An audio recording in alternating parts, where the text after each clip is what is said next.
Hello friends. आज हम physics का प्रीवियस ईयर जेस्ट 2012 का ये क्वेश्चन सॉल्व कर रहे हैं। इलेक्ट्रोस्टैटिक का क्वेश्चन है। सो द क्वेश्चन सेज कि an electric field in a region given by a of x y z a x i cap c z j cap 6b y cap 6b y k cap for which values of a b c does this represent an electrostatic field. Question कह रहा है कि एक electric field given है जिसका equation आप देख पा रहे हैं। ये इलेक्ट्रिक फील्ड का इक्वेशन है और वो कह रहा है कि कौन सी एबीसी के पेयर के लिए एबीसी की वैल्यू के लिए ये इलेक्ट्रिक फील्ड रिप्रेजेंट करेगा। तो इसका आंसर आप देखिए, किसी भी आप जानते हैं इलेक्ट्रिक फील्ड जो इलेक्ट्रोस्टैटिक अगर वो फील्ड है तो उसका कर्ल क्या होता है, जीरो होता है। ओके, सो कर्ल को आप जानते हैं। ये अगर कार्टेशियन कोऑर्डिनेट में आप लिखते हैं तो इसे आप लिखेंगे, जैसे मैं तरीका याद रखा हूं, आप भी चाहें तो याद कर सकते हैं। 1 means i cap, 2 means d y, और यहां पे आपको उस वेक्टर का, सपोज ए वेक्टर है तो ए जेड, फिर उसके बाद आप इसको उल्टा कर दीजिए और A Y. So this is 1 2 3। Again you will start from 2, so J cap, और यहां पे आएगा आपका फिर डी 1 2 3 और उसके बाद ए एक्स। सो 2 3 1, फिर आप इसको उल्टा कर दीजिए तो यहाँ पे आप डी एक्स और यहाँ पे ए जेड जेड आपके पास आ जाएगा। फिर उसके बाद फिर आप 3 से ऑन कीजिए तो 3 1 एंड 2, फिर आप इसे उल्टा कर दीजिए, अपोजिट अगर आप लिखेंगे तो यहाँ पे फिर आपके पास ए एक्स। ये आपका कर्ल का इक्वेशन हो जाता है। ठीक है, अब हमारे यहाँ पे इक्वेशन दिया हुआ है तो लेट्स से ये ए एक्स है, ये ए वाई है और ये ए जेड है। अगर आप इनको इस वैल्यू में पुट करेंगे तो आपको ये प्राप्त होगा। अब अगर आप इसका फर्स्ट टर्म देख पा रहे हैं आई कैप, दूसरी वाली जे कैप और तीसरी वाली के कैप। सबसे पहले आप जे कैप देखिए, यहाँ के जेड के रिस्पेक्ट में आप डिफरेंशिएट कर रहे हैं पर यहाँ पे जेड की कोई टर्म नहीं है, ये जीरो हो जाएगा। यहाँ पे आप एक्स के रिस्पेक्ट में कर रहे हैं, यहाँ पे एक्स की कोई टर्म नहीं है, ये भी जीरो हो जाएगा। यहाँ पे आप देखिए, आप एक्स के रिस्पेक्ट में कर रहे हैं, कोई टर्म नहीं है, कांस्टेंट और ये जीरो, तो उसमें आई और जे की कैप जो है वो आपकी वैल्यूज जीरो हो गई है। फिर आपके पास तीसरी वैल्यू जो बची है, और हमें पता है कि कर्ल को हमें क्या करना है, इलेक्ट्रिक फील्ड कब इलेक्ट्रिक फील्ड रिप्रेजेंट करती है, जब उसकी curl of e equal to zero होता है। तो अब आप इसको इक्वल टू जीरो करेंगे तो आई कैप आपके पास बचती है, तो यहाँ के बाद इक्वल टू यहाँ पे आपको जीरो मिल जाएगा। This gives you b equal to c by 6। तो ये इस तरीके से आपको मिलता है। अब हम देखते हैं कि इसकी b क्या है, आपके पास 1 है और c क्या है 2 है। तो c बाई 6 अगर आप करेंगे तो 1 मिल रहा है क्या, नहीं मिल रहा है, ये वैल्यू गलत है, ये ऑप्शन। दूसरा फिर आप देखिए, इसमें आपके पास c की वैल्यू क्या है 1 और c बाई 6 करेंगे तो आपको b मिल रहा है क्या, ये भी वैल्यू नहीं है। तीसरा ऑप्शन आप देखिए, यहाँ पे c की वैल्यू 6 है और 6 बाई 6 अगर आप करेंगे तो 1, तो आपका आंसर ये है, तो इसका आंसर होगा c। Okay, so students, next question आप देख पा रहे हैं। A segment of a circular wire radius r extending from theta equal to 0 to theta equal to pi by 2 carries a constant linear charge density lambda. The field at the origin is.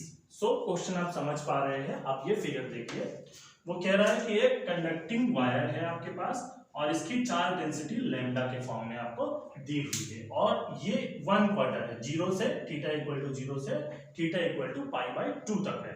अगर ये यहां तक है तो इसके कारण इस origin पे इलेक्ट्रिक फील्ड क्या है, ये आपको पता करना। ओके, सो सॉल्यूशन, ये क्वेश्चन आपका कूलम्स लॉ पे बेस्ड है और अगर आप कूलम्स लॉ जानते हैं तो कूलम्स लॉ वेक्टर के फॉर्म में इस तरीके से लिखा जाता है।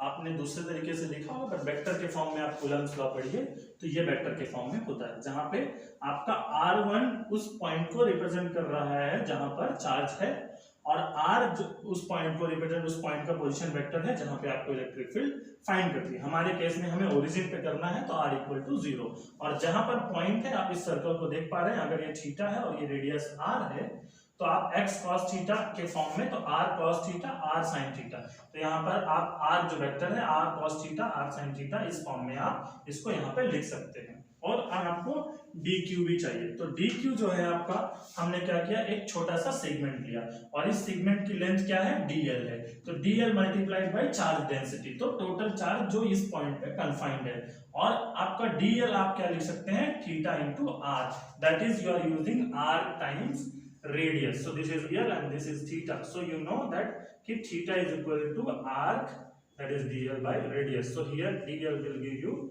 theta times radius. Okay, so अभी आपने देखा था कि आपके पास r की वैल्यू 0 थी और r1 हमारे पास r cos of theta i cap plus r sin of theta j cap. तो अगर आप इसमें वैल्यू रखते हैं you will get this equation. अगर आप वैल्यू सब्स्टिट्यूट करेंगे तो आपके पास ये मिलता है। फिर आप अगर सॉल्व करने जाएंगे तो 1/4 पाई एप्सिलॉन 0 लैम्डा आपके पास ऐसे ही रहेगा, एक r 1 r you will gate multiply.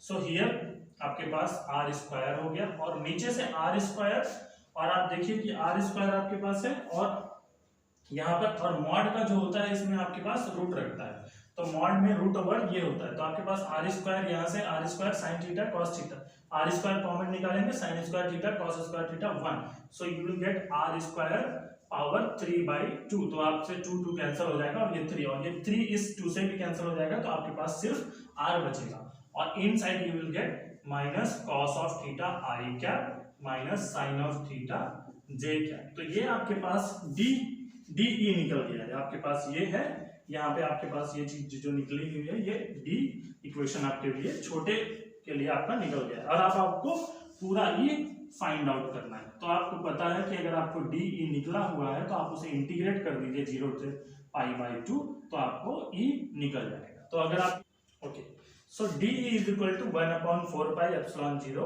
और लैम्डा और एक आर आपके पास नीचे बचा हुआ है minus cos theta I cap minus sine theta J cap, ये डी की वैल्यू। अब हमें पता है, हमें अगर टोटल इलेक्ट्रिक फील्ड निकालनी है तो हमारी लिमिट 0 से थीटा इक्वल टू 0 से थीटा इक्वल टू π/2, तो हम थीटा इक्वल टू 0 से थीटा π/2 तक अगर आप करेंगे, आप खुद करके देखिए, आप इसके इंटीग्रेशन रखेंगे तो आपको 1/4 pi epsilon 0 lambda divided by r integration minus cos of theta I cap minus sine theta J cap 0 to π/2 d theta. आप ये करके देखेंगे और आप, मुझे आशा है आप करके देखेंगे। कमेंट बॉक्स में आप बताइए आपका क्या इंटीग्रेशन आ रहा है।